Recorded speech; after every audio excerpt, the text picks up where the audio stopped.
Good morning student. देखिए, जैसे कि आपको बीएससी सेकेंड ईयर में मैं आपको विषम चक्री बता रही थी।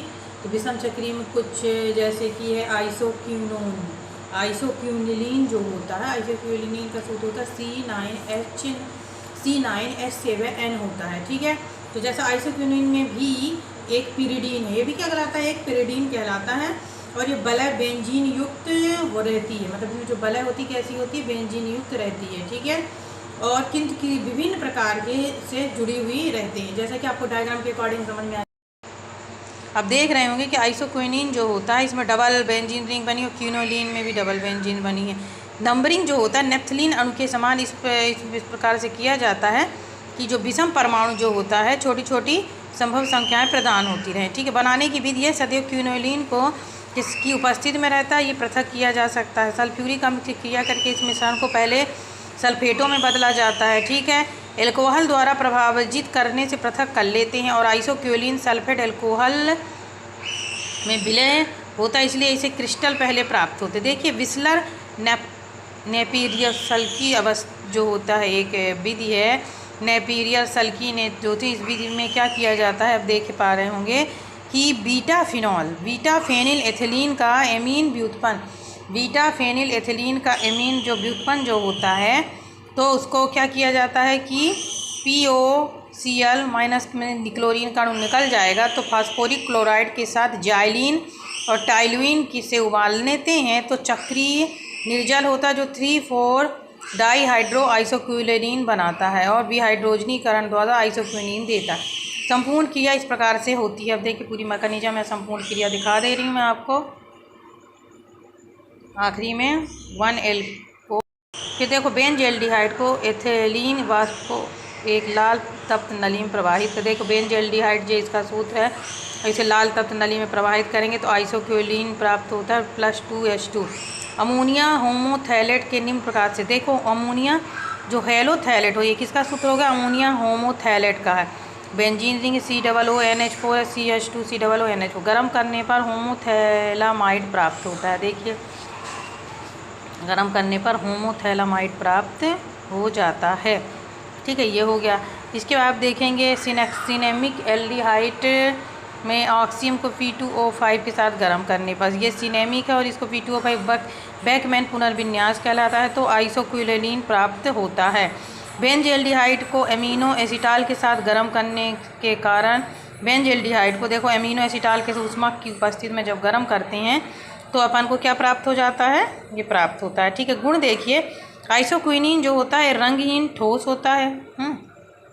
जैसे इसमें आपको स्ट्रक्चर में दिख रहा होगा, ये देखिए, इसलिए मैं स्ट्रक्चर के अकॉर्डिंग मैं पूरा इसको बता रही हूँ, है ना।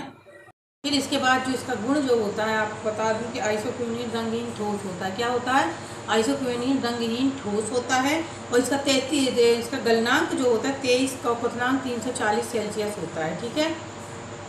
साथ ही इसको मतलब निम्न प्रकार से संकरण भी संरचनाएं पाई जाती हैं और ये क्षारीय स्वभाव इसका क्षारीय क्विनोन की अपेक्षा प्रबल क्षारक है और अम्लों के साथ लवण बनाता है। प्रबल क्षारक है और अम्लों के साथ लवण बनाता है। एल्किन हैलाइड के साथ चतुष्क अमोनियम लवण भी बनाता है।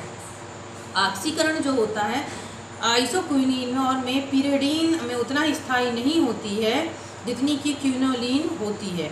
मतलब कि क्षारीय KMnO4 के साथ ऑक्सीकरण पर थैलिक अम्ल यानी कि बेंजीन COOH प्लस HCOOH और बेंजीन नहीं और नाइट्रोजन ये सिनमोनिक अम्ल बनता है और बाद में ये जिसे पिरिडीन 3,4 डाइकार्बोक्सिलिक अम्ल कहते हैं। पिरिडीन 3,4 डाइकार्बोक्सिलिक अम्ल बनता है जिसे सिनमोरिक अम्ल भी कहा जाता है। फिर इलेक्ट्रोफिलिक जो होता है प्रतिस्थापन, इलेक्ट्रोफिलिक प्रतिस्थापन जो होता है 5 व 8 स्थितियों पर होता है, क्योंकि ऐसी स्थितियां जो होती हैं अधिक क्रियाशील होती हैं। मतलब 5वें और 8वें नंबर में जो NO2 लगेगा तो वो उसी स्थान पर लगता है। मतलब 5वें नंबर में NO2 लगेगा और 8वें स्थान पर जो NO2 लगता है इलेक्ट्रोफिलिक प्रतिस्थापन के अंतर्गत आता है। न्यूक्लियोफिलिक प्रतिस्थापन जो होता है न्यूक्लिक अम्ल के प्रतिस्थापन के लिए एक स्थित वर्णनात्मक रूप से होता है जो सोडामाइड से क्रिया करके 1 अमीनो आइसोक्यूनिन बनाता है जो HNO2 से क्रिया करके आइसो कार्बोस्टाइल में परिवर्तित हो जाता है। ये ठीक है, इतना क्लियर हो गया। इसके बाद आप देखेंगे कि आइसोक्यूनिन का संरचना सूत्र जो होता है, आइसोक्यूनिन का संरचना सूत्र आणविक सूत्र C9H7 और N होता है, C9H7 होता है। अम्लों के साथ लवण बनाता है, इसलिए यह क्षारक है। एल्किन हैलाइड के साथ चतुष्प अमोनिया लवण बनाता है। क्या बनाता है? चतुष्प अमोनिया लवण तृतीय नाइट्रोजन परमाणु की उपस्थिति में प्रकट होता है। एरोमेटिक हाइड्रोकार्बन के साथ इसको नाइट्रीकरण किया जा सकता है, मतलब एरोमेटिक हाइड्रोकार्बन इसके साथ इसको क्या किया जा सकता है? नाइट्रीकरण आसानी से किया जा सकता है। आइसोक्यूनिन एक या एक से अधिक एरोमेटिक वलय होती हैं, मतलब आइसोक्यूनिन में एक या एक से अधिक एरोमेटिक वलय पाई जाती हैं। क्षारीय KMnO4 के साथ ऑक्सीकरण के साथ थैलिक अम्ल और सिनेमिक अम्ल बनाता है, यानी थैनिक अम्ल और सिनेमिक अम्ल भी ये बनाता है। किसके साथ? आइसोक्विनोन के साथ। ओके, ये मतलब ये सब इतने होने के बाद इसके जो सूत्र जो होता है, डबल बेंजीन रिंग होती है और नाइट्रोजन लगा हुआ होता है। पेपर में अधिकतर आता है आपको, तो आप इसको आसानी से बता सकते हैं। Okay, question.